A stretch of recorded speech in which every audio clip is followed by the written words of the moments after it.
Bien, vamos a hablar ahora de examen y diagnóstico neurológico, obviamente en el niño. ¿Por qué es importante la evaluación neurológica? Bueno, primero que como en cualquier otra especialidad y quizás más en la neurología que otras, el diagnóstico neurológico es el resultado de la aplicación de un método científico, racional, deductivo, basado en la historia clínica y sobre todo en la observación y algunas técnicas complementarias específicas. El objetivo del examen neurológico va a ser siempre determinar el estado funcional del sistema nervioso y también definir si existe una anomalía, dónde está esa anomalía, qué localización tiene y de esa manera poder definir su etiología, su grado, su tipo. Esto es importante de recalcar porque el examen, el sistema nervioso es el sistema más extenso de nuestro organismo, parte en el cerebro y termina en el último músculo de nuestro pie. Entonces, es muy extenso y las manifestaciones clínicas recogidas por la historia clínica pueden ser muy variables. Entonces, lo que vamos a hacer con el examen neurológico es localizar dónde está la lesión para que de acuerdo a eso nosotros podamos deducir cuál puede ser el diagnóstico y a través del apoyo de algunos exámenes complementarios. Puede no mover la pierna, pero este origen puede ser del músculo, del nervio o del cerebro. ¿Ya? Ahora, cuando nos enfrentamos a la evaluación neurológica de un niño, tenemos que saber que esta es cada vez más compleja cuanto más pequeño es el niño. Es un sistema nervioso inmaduro, es un niño que tiene muchas reacciones no focalizadas y son reacciones más globales. Entonces, esto hace que el examen sea muchas veces más complejo. Para nosotros poder examinar a un niño, además es imprescindible que conozcamos el desarrollo psicomotor. Obviamente no vamos a evaluar a un niño de unos 6 meses la marcha, porque a esa edad el niño no camina. Tampoco evaluaremos la función cerebelosa en un niño menor de 1 año. Entonces, el desarrollo psicomotor es una de las cosas imprescindibles para evaluar y para desarrollar el examen neurológico. También hay que saber que un niño va a adquirir nuevas funciones y va a perder otras para dar funciones más complejas. Entonces, eso se conoce en base al desarrollo psicomotor. Como todo, vamos a partir con la historia clínica. Hay que conocer los antecedentes perinatales, las enfermedades previas, la historia familiar, el pedigrí o el árbol genealógico y, por supuesto, los antecedentes del desarrollo psicomotor de este niño. Entonces, no vamos a partir una evaluación si no tenemos una anamnesis bien hecha. En base a eso, en base a la historia clínica, podemos definir ciertas características que vamos a colocarlas como un perfil evolutivo de la enfermedad. Y en neurología hay varios perfiles evolutivos. El perfil vascular, por ejemplo, es aquel en el que el cuadro inicia de forma aguda. ¿Ya? El paciente es sano, previamente sano, e inicia en forma aguda un déficit focal. Eso va a tener siempre un perfil vascular. Significa que había un vaso que se ha roto, un vaso que se ha obstruido, no ha llegado suficiente sangre. El perfil infeccioso, paciente que tiene fiebre, tiene datos de infección en sus laboratorios y inicia con déficit, con compromiso neurológico, usualmente compromiso de conciencia, signos meningos. Ese es un perfil infeccioso. Perfil de intoxicación, paciente que estaba sano previamente, sin fiebre y es encontrado con compromiso de conciencia, con alteraciones del sensorio, con alguna alteración a nivel pupilar, es un perfil de intoxicación. El perfil degenerativo, paciente que progresivamente va adquiriendo dificultades. Ya es algo que va empeorando a lo largo del tiempo. Eso es algo degenerativo o neoplásico. Y el perfil metabólico, que aquí se agrega porque las enfermedades metabólicas, los errores innatos del metabolismo, a eso me refiero, son bastante frecuentes que se manifiesten con enfermedades, con manifestaciones neurológicas. Entre esos está periodo libre de síntomas, es decir, es un niño que nace sano, que no tiene ningún problema y de repente cae en coma, o compromiso de conciencia severo, o manifestaciones motoras anormales, o movimientos anormales. Ese es un perfil metabólico. Entonces, nosotros definiendo los perfiles, podemos de alguna manera orientar también los estudios y orientar el diagnóstico. Los perfiles se definen a través de la anamnesis y de la historia clínica. De acuerdo a un perfil, también vamos a ir a buscar lo que queremos encontrar. Si es un perfil vascular, ir a buscar un déficit motor, ¿no es cierto? Entonces, para eso hay que hacer el examen físico. Y el examen físico tenemos que hacerlo lo más ordenado y lo más secuencial posible para no olvidarnos de ningún paso. El esquema general de examen es la observación, evaluación, los pares craneanos, la motricidad y la sensibilidad. Estas son todas las partes del examen neurológico. Ahora, cuando hablamos de niños, siempre hay que considerar que en lo posible hay que seguir este orden, pero no siempre es así, porque el niño llora, o está en una incubadora, o está en la terapia, va a depender del ambiente, de la edad y del desarrollo del niño. En la observación, ¿qué vamos a ver? Es uno de los pasos más importantes, porque mirando nosotros podemos darnos cuenta prácticamente de cómo está el niño.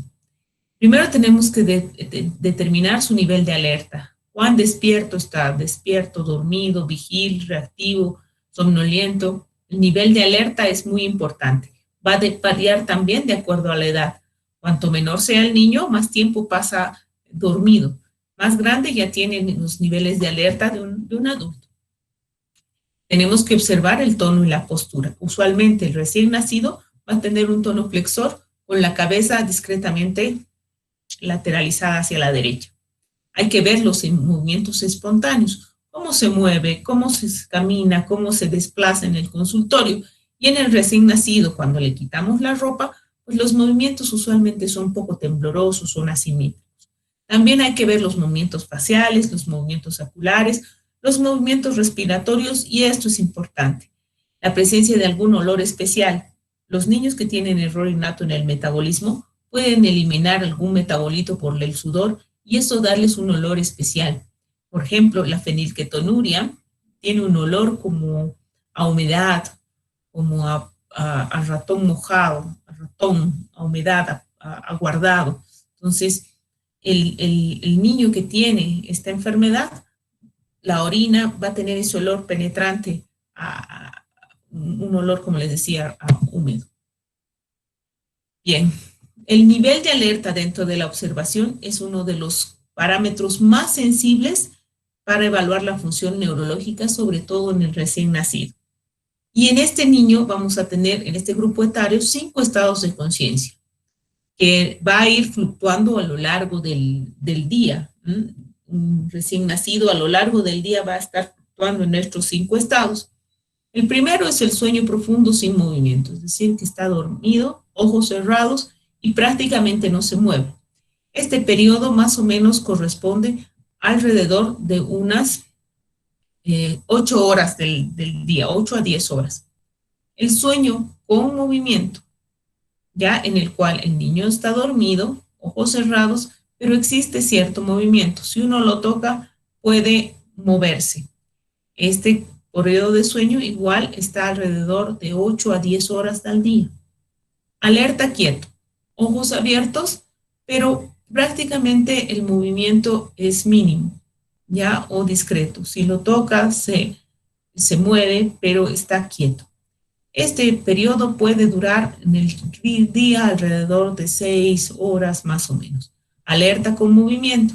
Está despierto, está alerta y tiene movimiento activo. O patalea, o tiene movimientos como de asimétricos en las piernas. Este puede pasar alrededor de igual de unas 4 a 6 horas al día.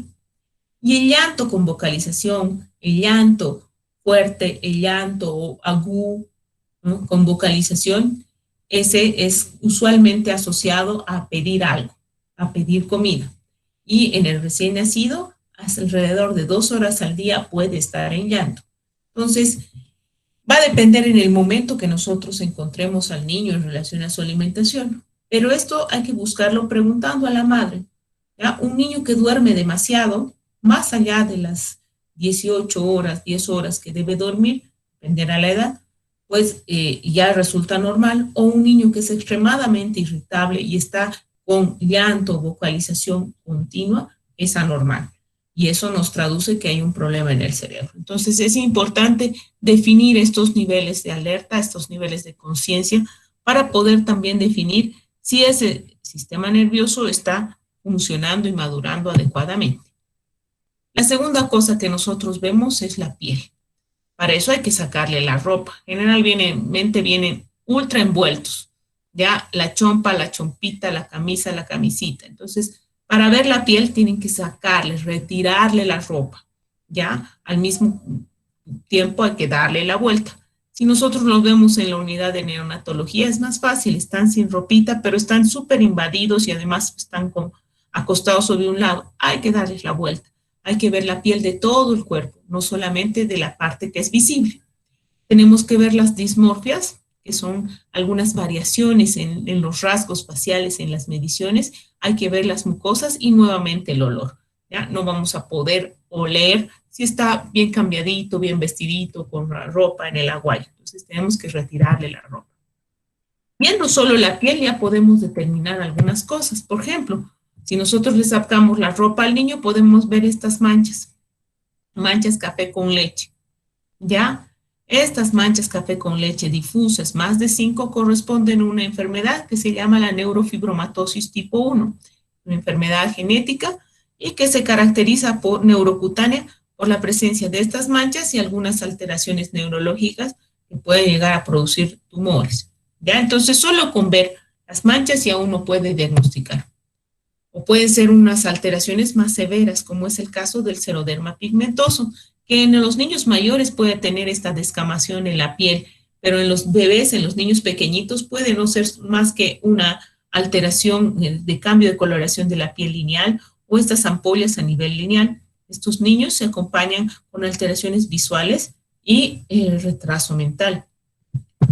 O podemos tener, si no lo damos la vuelta, todo normal y alrededor del área lumbar, esta área de despigmentación o una alteración en la piel o un mechón de pelo que representa una disrafia, ¿ya? Una alteración en el cierre del tubo de oral.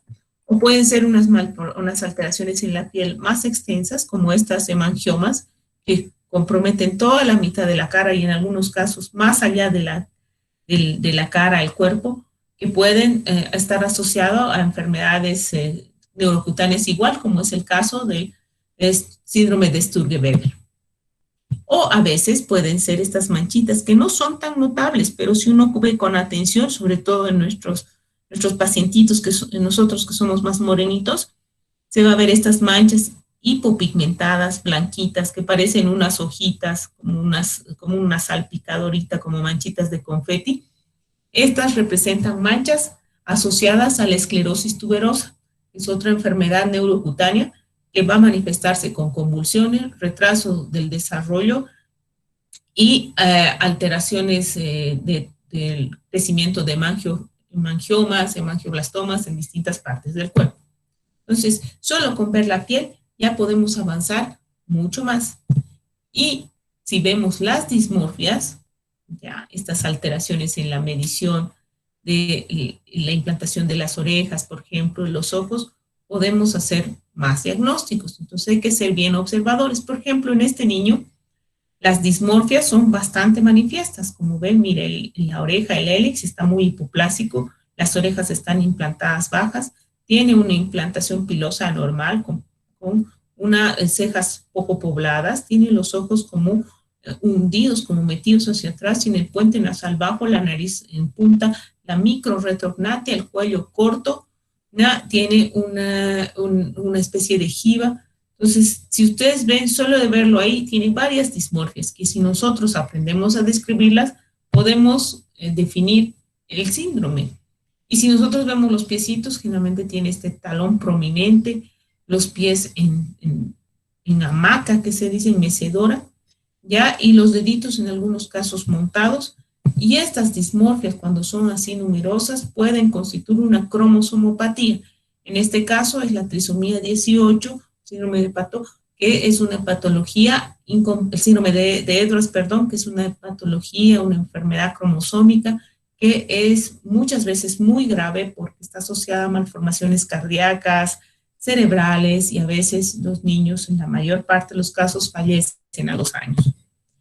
O pueden ser estas otras dismorfias que pasan a veces desapercibidas. Esta niña con estos ojitos grandes, con un doble pliegue palpebral, con la nariz ancha, con los dientes un poquito en punta, con la boca grande, los labios gruesos, el mentón prominente, las orejas de implantación baja, que corresponde al síndrome de Williams, o estas, en el cual hay polisindactilia, una alteración a nivel craneofacial, con una hipoplasia mediofacial, con una craneosinostosis, las orejas de implantación baja, que corresponde al síndrome de Asperger, que es una craneosinostosis sindromática, o puede ser esta carita, que, pues, como ven, las fisuras palpebrales separadas, las orejas rotadas, la microretognatia, el labio superior muy fino, que es una carita que corresponde al síndrome de alcohol fetal, el efecto de alcohol en el feto.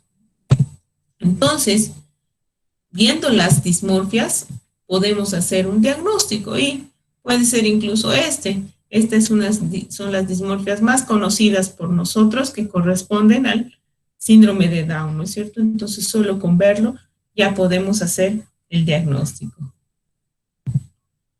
Hay otros síndromes más complejos y que van a ir evolucionando a lo largo del tiempo, es decir, el niño puede nacer con una carita y después ir a lo largo del tiempo adquiriendo otra forma. Y estos son el grupo de enfermedades de depósito. Usualmente está la mucopolisacaridosis, por ejemplo. Este niño que empieza a tener una cara más tosca, aumenta el puente nasal, los deditos se vuelven más anchos, más gruesos. Y este es una variante de la mucopoli, en el cual ya la cara tiene ese aspecto. Hay un aumento del volumen de los labios, una hipoplasia medifacial, los ojos tienden a ser como una proptosis y los dedos se engarran. Ya esto es una enfermedad de alteración en el metabolismo de los mucopolisacáridos, que son los principales constituyentes del tejido conectivo. Entonces, se va adquiriendo estas facies y esta constitución, talla baja, alteraciones óseas, producto de la acumulación de estos mucopolisacáridos. Entonces, solo con ver la cara uno puede sospecharla. Tenemos que ser bastante más curiosos y más detallistas en eso. Y como les había mostrado el primer caso, el síndrome de alcohol fetal, que es bastante frecuente porque está asociado a cualquier grado de alcohol durante el embarazo y que básicamente es reconocido por esta triada de malformaciones, que es el hiperterolismo, el puente nasal ancho y el labio fino. Es la triada diagnóstica para hablar de síndrome de alcohol fetal. Una vez que hemos definido bien, hemos observado bien, vamos a ver nosotros en la parte pediátrica, sobre todo el perímetro cefálico. Esto se toma con una cinta muy simple, medir la cinta por encima del arco superciliar y abajo por el occipucio, ¿ya? Y se toma el tamaño de la cabeza. El tamaño de la cabeza nos va a indicar el tamaño del cerebro indirectamente y siempre hay que tomarlo en una curva. Los niños tienen que tener una curva de crecimiento del perímetro cefálico. Ya es para niños y para niñas. Entonces, podemos tener alteraciones en el tamaño del perímetro, pueden ser muy pequeños, que corresponden a las microcefalias, ¿ya? Y esto usualmente está asociado, dependerá de la intensidad, a una alteración en el desarrollo del encéfalo, ¿ya? O puede ser lo contrario, una macrocefalia, en el cual el tamaño de la cabeza es más grande. Usualmente esto pues, se da porque algo de su contenido es mayor. En este caso, una de las causas más frecuentes es la presencia de hidrocefalia, pero no es la única. Podemos tener niños con macrocefalia, pero que lo que no está aumentado sean los ventrículos, es decir, no haber hidrocefalia, sino estar aumentado otras sustancias, en este caso la sustancia blanca por acúmulo de otros componentes y constituir lo que se llama la enfermedad de Canavan. Más raro, pero sí es un tipo de leucodistrofia, en el cual los niños evolucionan con macrocefalia también. Cuando nosotros evaluamos el perímetro cefálico, hay que medir siempre la cabeza, pero relacionarla con su curva de peso, talla y con la edad. Ojo, hay que corregir la edad. Eso se dice para los niños prematuros. Cuando son prematuros, se resta la edad que les falta para que cumplan las 40 semanas y se evalúa tanto el tamaño de la cabeza, su peso, a la edad corregida que tiene. Queremos palpar y vamos a palpar toda la cabeza y de esa manera determinar la forma o mirar en otro ángulo. También auscultar la cabeza porque se puede auscultar algunos soplos cefálicos que están asociadas a malformaciones venosas y que se pueden escuchar, sobre todo una muy grave que es la malformación de la vena de Galeno. Y en algunos casos percutir la cabeza, que se llama el signo de McEwen. Eso sobre todo cuando se basa en el principio que usan las señoras para ver los cántaros. Si tú golpeas un cántaro que está entero, no está rajado, va a tener un sonido más timpánico que si lo golpeas y hay una rajadura, que va a ser más sordo. Entonces, lo mismo ocurre en la cabeza. Cuando están todas las suturas ya fusionadas, el sonido va a ser más mate, más sordo. En cambio, si las suturas se abren, están abiertas, el sonido va a ser más timpánico. ¿Ya? Respecto a palpar y ver la forma del cráneo está determinada por el cierre de las suturas. Recordemos que tenemos estas suturas, la sutura coronal, la sutura coronal, la sutura sagital, la sutura lamboidea y esta sutura que está presente en los niños, que es entre los dos huesos frontales, que se llama sutura metópica. Entonces, si una sutura se cierra precozmente, el cráneo crece perpendicular a esa sutura. Entonces, aquí tenemos, si se cierra precozmente la sutura metópica, vamos a tener un cráneo que se llama trigonocefalia. Este cierre precoz de las suturas produce alteraciones en la forma y eso se llama craniosinostosis, cierre precoz de sutura. Podemos tener este otro cráneo que es braquicefalia, en el cual se ha cerrado precozmente la sutura lamboidea. Podemos tener esta otra forma, que es un cráneo alargado, escasocefalia, y el cierre precoz de la sutura sagital.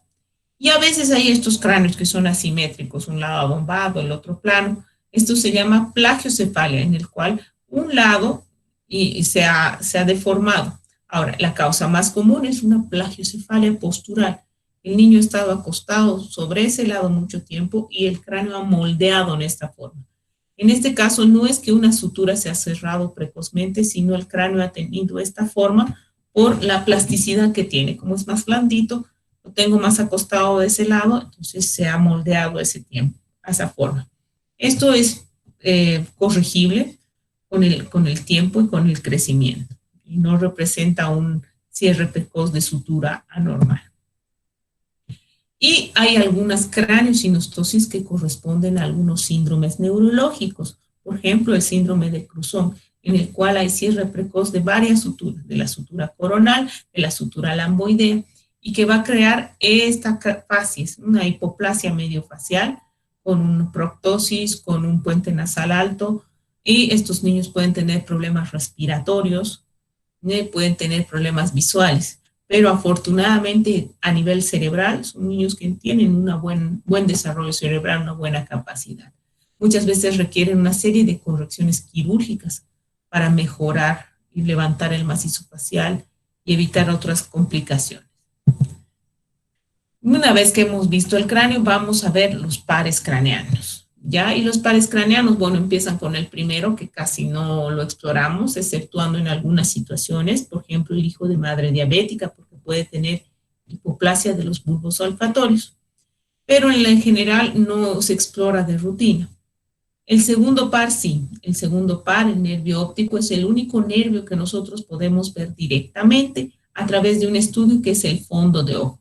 Deberíamos hacer fondo de ojo a todos los niños. Y hay que recordar que en un recién nacido de término pueden existir hemorragias retinianas, pero estas se van desapareciendo hasta la segunda, tercera semana. Y esto es por el parto normal. Una cosa que siempre debemos buscar en todos los niños es el rojo pupilar o el test de Bruch. Implica la iluminación, o si quieren con el oftalmoscopio, y obtener el reflejo rojo de la pupila, como el negativo en las fotos, cuando tomamos una foto y se ven las pupilas de todo ese brillo. Eso tenemos que obtener.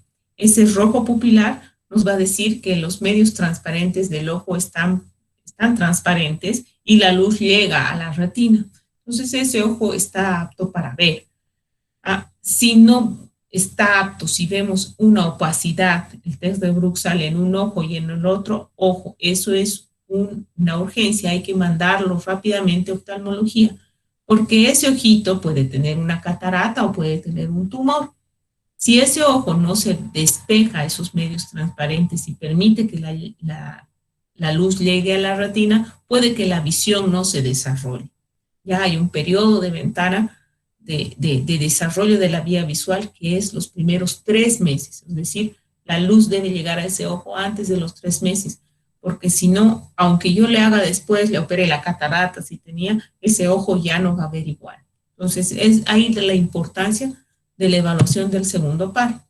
Y como les decía, en el fondo del ojo podemos ver hemorragias retinianas, que son normales en el recién nacido término y parteutóxico, pero en el niño más grande, más allá de las 3 semanas, es absolutamente anormal y hay que asociarlo a un maltrato infantil por sacudida.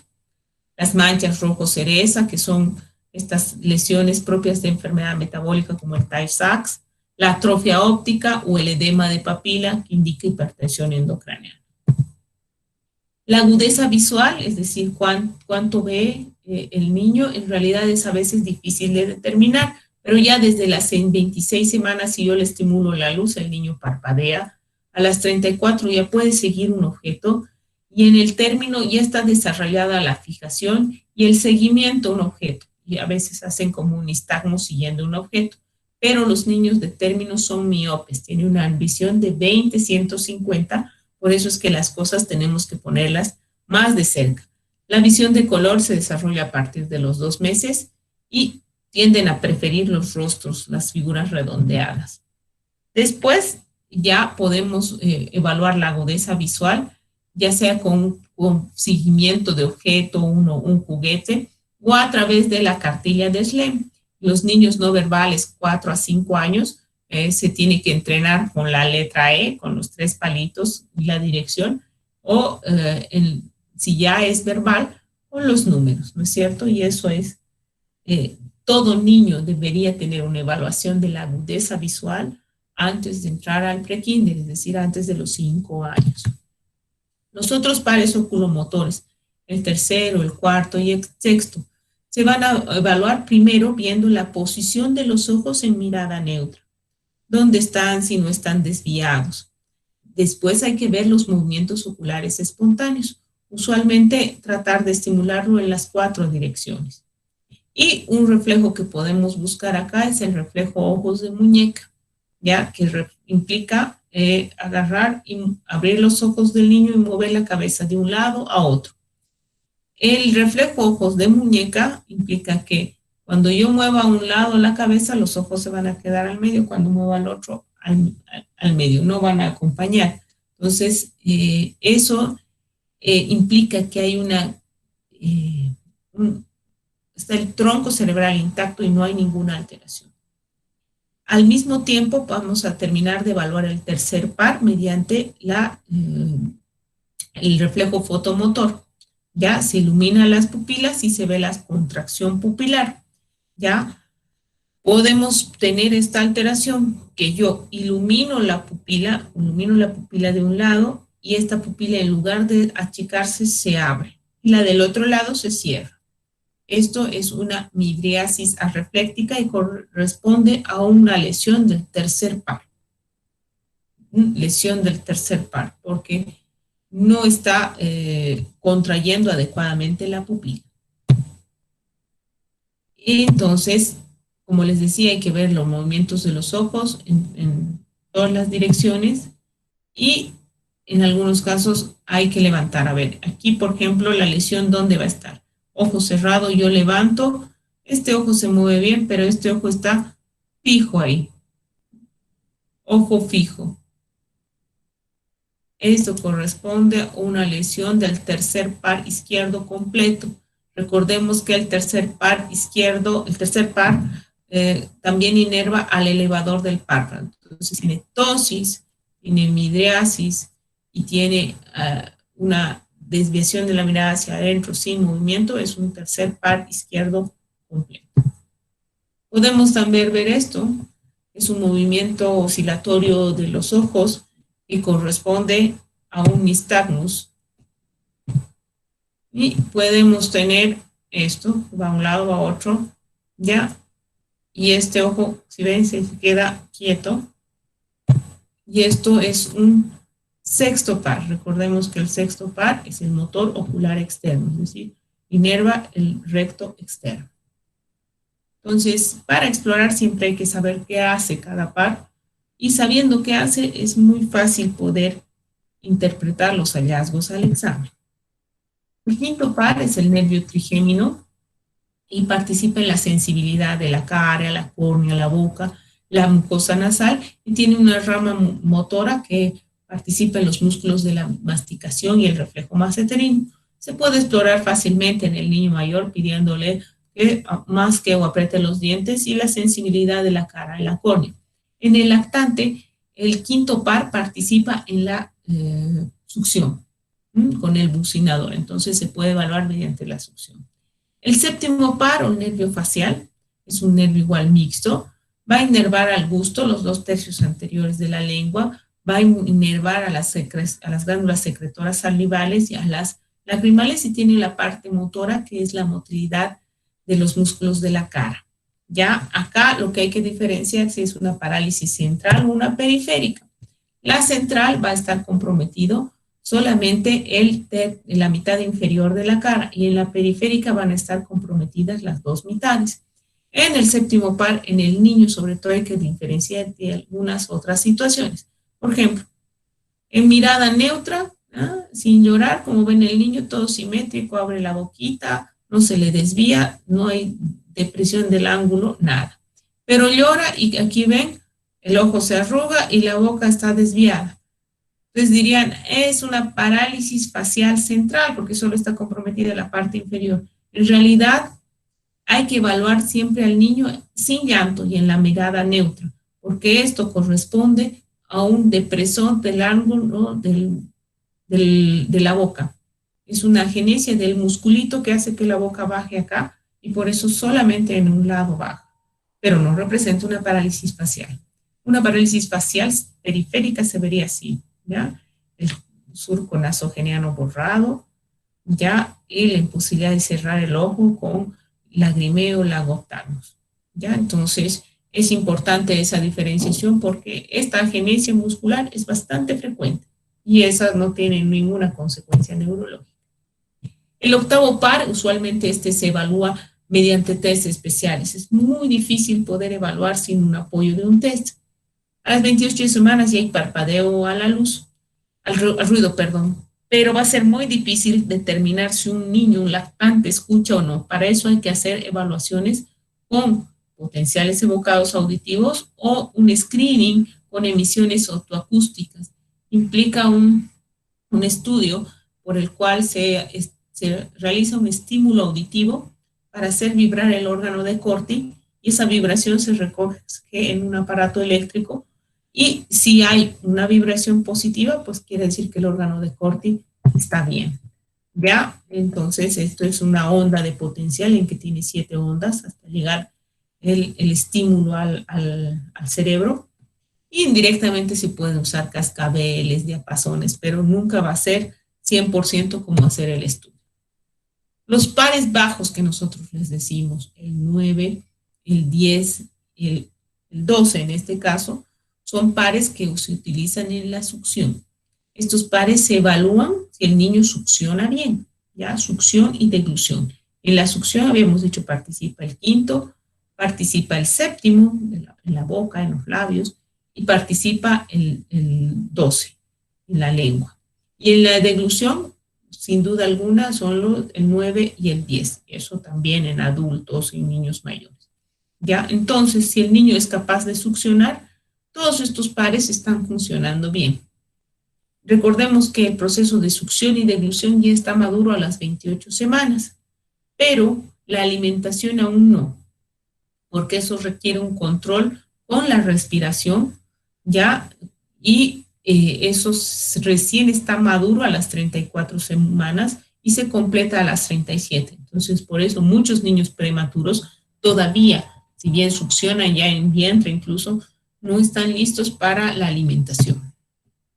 También el 9 par se va a explorar con la simetría del paladar. Ya se ve cuán simétricos son los arcos del paladar, si no hay una desviación de un lado o de ambos lados, ya, y también se puede hacer, traten de no hacerlo el reflejo nauseoso porque a veces es incómodo, pero sí explorar el velo del paladar.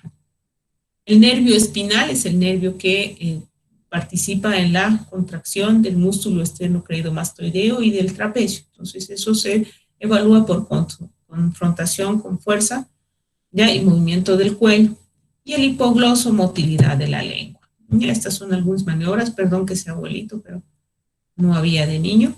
Ya, el movimiento de la cara a un lado, al otro, y hay que ver la simetría del hombro, si el hombro no está caído. Una vez que hemos terminado los pares, pasamos a evaluar la función motora. Es la otra parte del examen. ¿Qué vamos a ver en la función motora? La postura, que ya la hemos visto al principio, hay que revisar. La motilidad, la fuerza, el tono, los reflejos y la marcha. En la función motora debemos diferenciar si hay una lesión de la primera motoneurona o la segunda motoneurona. El tono. El tono se evalúa con maniobras.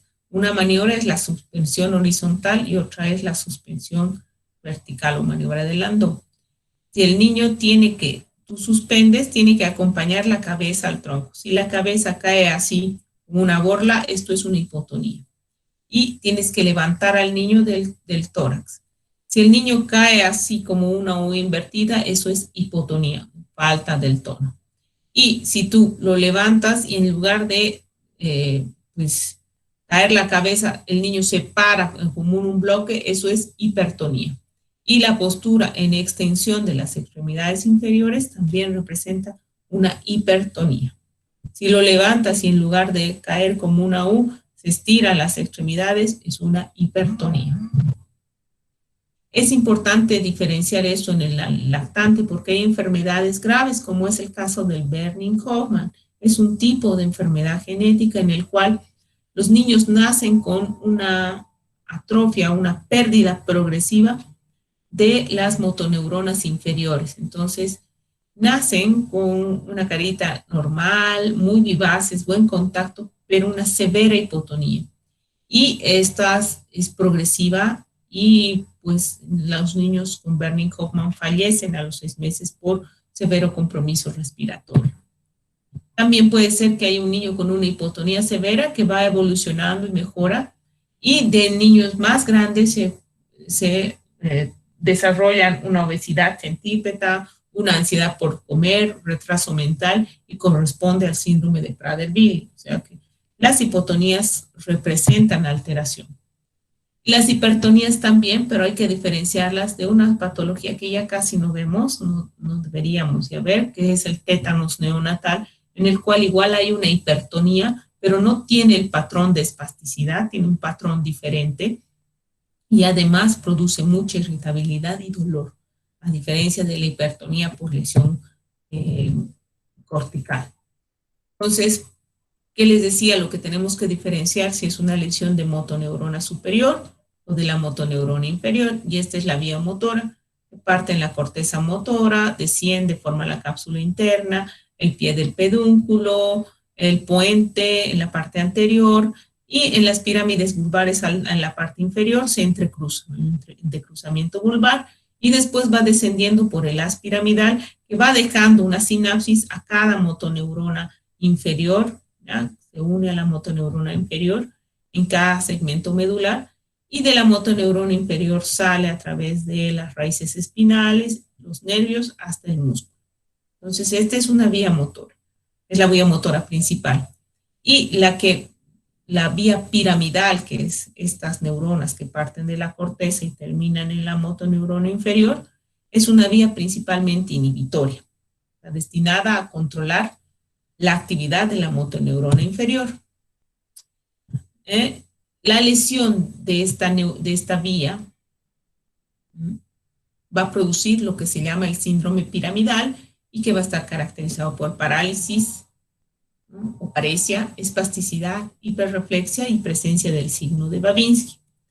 Ahora, la vía motora también tiene otras estructuras que son los ganglios basales, que son las que le van a dar finura, que le van a dar ritmo al movimiento. La lesión de los ganglios basales va a producir otro tipo de manifestaciones, no parálisis, pero sí alteraciones en el tono, o va a ser rígido, hipertónico todo el tiempo, movimientos anormales y los reflejos osteotendinóseos van a estar normales. Este tipo de alteración motora se llama síndrome extrapiramidal. ¿Ya? Entonces, estas lesiones dependerán, estas manifestaciones dependerán de la extensión de la lesión y el área donde se ha lesionado. El tono y la fuerza en el niño mayor se exploran pues con maniobras. Se pide al paciente que extienda las manos y las coloque con las palmas hacia arriba o acostado en la camilla con las palmas hacia adelante. Ya esto te da una prueba de paresia mínima porque ahí estamos haciendo contraer a los músculos flexores. Entonces, si hay un leve movimiento, una pérdida de la supinación de la mano, pues ya se habla de debilidad. Y la fuerza también se evalúa proximal y distal, pidiéndole una oposición, y la distal pidiendo que contraiga. Y también los músculos extensores pidiendo que cierre los dedos. Estas maniobras se pueden hacer igual en el niño mayor. Ya después se evalúa igual en las extremidades inferiores, el movimiento pasivo, la fuerza, se hace resistencia, tanto proximal como distal, que levante el pie, que pise para ver cómo está la fuerza. Una maniobra que es súper importante es el signo de Gowers. Ya el signo de Gowers es una debilidad de las cinturas, sobre todo pélvica, que se presenta en niños que tienen sobre todo distrofia muscular, en este caso distrofia muscular de Duchenne. Entonces, si uno le pide al niño que se acueste y se levante del piso, usualmente un niño que no tiene problemas lo hace ese rato, se levanta en 2 minutos.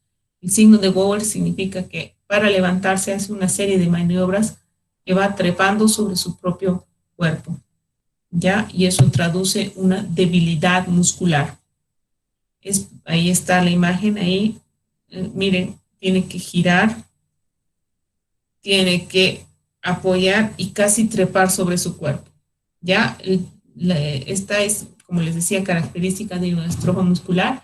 La distrofia muscular de Duchenne es una enfermedad en la cual hay una pérdida de la distrofina, es una enfermedad genética, y la distrofina es una proteína que fija el sarcolema a la fibra muscular y le da estabilidad. Entonces, es una enfermedad progresiva ligada al X y se va perdiendo, y los niños nacen bien, pero progresivamente van teniendo debilidad muscular, y esta inicial en las extremidades inferiores, pero es progresiva con esta hiperlordosis y característicamente esta hipertrofia gemelar, que parecería futbolista, pero es un músculo que está absolutamente reemplazado por fibras, y esto no tiene fuerza, es un músculo fibroso, y miren la diferencia con los músculos.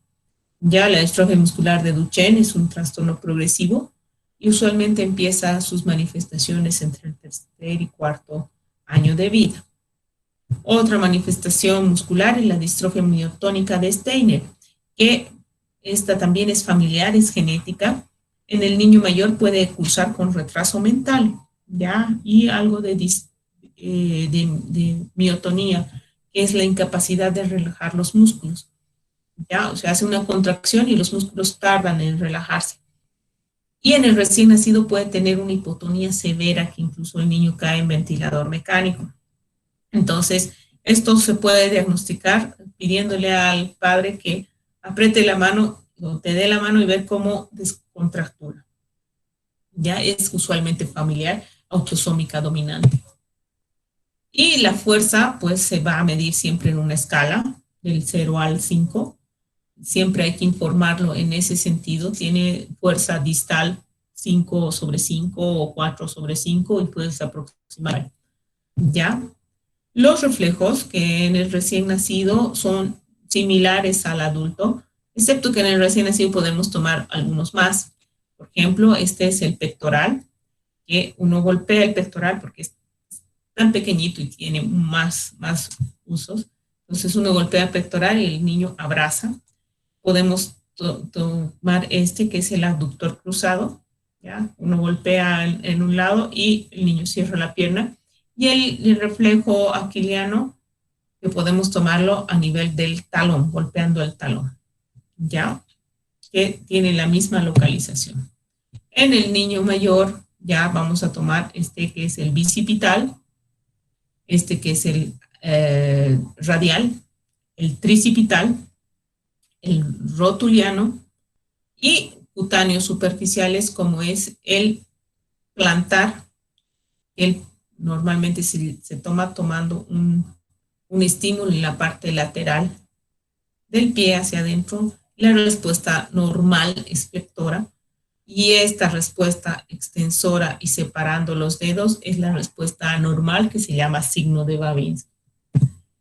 Y puede estar acompañada del clonus, que es una brusca flexión del pie y que se produce un rebote. El clonus traduce también hiperreflexia. Y siempre dicen los semiólogos que si no tienes tiempo para explorar y hacer todo el examen motor, una de las cosas que puedas hacer es hacer caminar a la persona. Si la persona es capaz de caminar, tiene un buen sistema nervioso, ¿no? Porque ahí se combinan todo. Y mejor si todavía le haces caminar lo que se llama la marcha en tándem, es un pie delante de otro, un pie delante de otro. Y esto te permite evaluar además el equilibrio y la función cerebelosa. Entonces, la marcha, fundamental. Hay descripciones de varios tipos de marcha que en realidad no vamos a entrar en detalle. Las funciones cerebelosas se evalúan en niños mayores de 5 años. En niños pequeños, recién nacidos, en lactantes, el cerebelo todavía no es posible de evaluar. Entonces, vamos a ver maniobras como la diadococinesia, que es la posibilidad de hacer 2 movimientos contrarios al mismo tiempo, ¿ya? Coordinados, tenemos esto, arriba y a mano abajo, el golpear, palmear, le hacemos aplaudir si quieren, o esto, el dedo con dedo índice continuo, ¿ya? Y por último, la sensibilidad. Hay modalidades de sensibilidad, está el tacto y el dolor, y está la otra modalidad sensitiva especial que se integra a nivel de la corteza sensitiva. Está la grafoestesia, la estereognosia y la discriminación de los 2 puntos, que estas son sensibilidades corticales. Ya el tacto y el dolor, pues son vías del tacto superficial y la sensibilidad propioceptiva, que van a ir por los conductos posteriores, y la sensibilidad termoalgésica, que va a ir a través de las espinotalámico lateral. ¿Ya? Entonces, siempre cuando evaluamos la sensibilidad hay que determinar un mapa de la sensibilidad y para eso hay que determinar el dermatoma. No sé si necesitan saberse de memoria, sino es el nivel donde se va a integrar la vía sensitiva, sobre todo de dolor y termoalgésica, y a través de esto uno puede decir el nivel de la afección, dónde está la lesión igualmente. Ya, el tacto y el dolor, tacto superficial y el dolor, que van a ir como la vía espinotalámica lateral, y se explora pues con los dedos y a veces se utilizan para el dolor estos punzones que ahora con el COVID y con esa enfermedad ya no se utilizan, y lo mejor es usar un bajalenguas que lo rompen ya y genera como un pequeño punzón y se puede hacer con eso. No se explora de rutina, pero sí en los niños en que haya duda que puede haber una lesión medular, una lesión en la que haya alteración Ya la sensibilidad propioceptiva, que es la vibratoria y la posicional, que esa es una sensibilidad que va por los cordones posteriores, y esa se ve explorando la posición del dedo o usando la vibración, un estímulo vibratorio sobre la articulación. Y la esterognosia, la grafiestesia, que ya son sensibilidades a nivel cortical de discriminación. La esterognosia es saber qué es por el tacto en algún objeto, y la grafiestesia es reconocer alguna letra. Esto solamente se evalúa en niños mayores. Una vez terminado el examen, nosotros podemos hacer un diagnóstico. El diagnóstico neurológico, pues, implica tres subíndices, si quieren. El diagnóstico sindromático. En el 100% de los pacientes podemos determinar, es decir, por ejemplo, un síndrome piramidal, un síndrome extrapiramidal, un síndrome, o si quieren, motoneurona inferior, ya podemos determinar en el 100% de los pacientes con historia clínica, con examen físico, el síndrome. El diagnóstico topográfico se refiere a la localización, es decir, dónde está la lesión. Si tenemos un buen diagnóstico sindromático, un buen examen, podemos determinar, está en el 90% de los casos, el diagnóstico topográfico. A veces es muy difícil porque no siempre está claro. Y el diagnóstico etiológico, ya eso es mucho más variable en porcentajes. Ya eso ya implica el haber intervenido, haber realizado algunos exámenes complementarios. Entonces, eso no siempre es desde el ingreso. Algunas veces sí, pero no siempre. Pero en lo posible, estos tres diagnósticos, por lo menos el primero, siempre debe estar considerado en un paciente con patología neurológica, sea lactante, sea recién nacido, o sea un niño o un adulto. ¿Ya? Entonces, para terminar, el gran capital humano es el cerebro. Si cuidamos el cerebro de los niños, estamos cuidando la humanidad. Entonces, por favor, no se olviden del cerebro, sobre todo cuando vean niños. El cerebro de los niños es un cerebro en desarrollo y es un cerebro que hay que cuidarlo. Y eso es por el bien de todos. Muchas gracias.